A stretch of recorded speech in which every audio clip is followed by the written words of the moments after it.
Welcome back to our channel. In this video, we'll show you how to display pointer trails in Windows 10. This feature can be helpful for those who have difficulty tracking the movement of their mouse cursor on the screen. So, let's dive in and learn how to enable it. Step 1.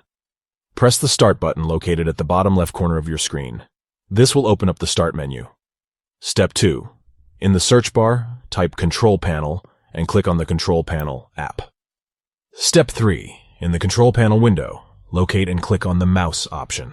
This will open the Mouse Properties window. Step 4. In the Mouse Properties window, click on the Pointer Options tab, located at the top of the window.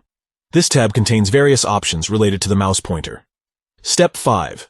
Under the Visibility section, you'll find an option labeled Display Pointer Trails. Check the box next to this option to enable it. By enabling this feature, you'll notice that your mouse cursor now leaves a trail as you move it across the screen. The length and appearance of the trail can be adjusted using the slider below the checkbox. Displaying pointer trails can make it easier to track the movement of your mouse cursor, especially if you have visual impairments or if you're working on a busy screen with multiple windows open. We hope you found this tutorial helpful. If you have any questions or suggestions for future videos, please let us know in the comments below. Don't forget to like and subscribe for more useful tips and tricks. Thanks for watching.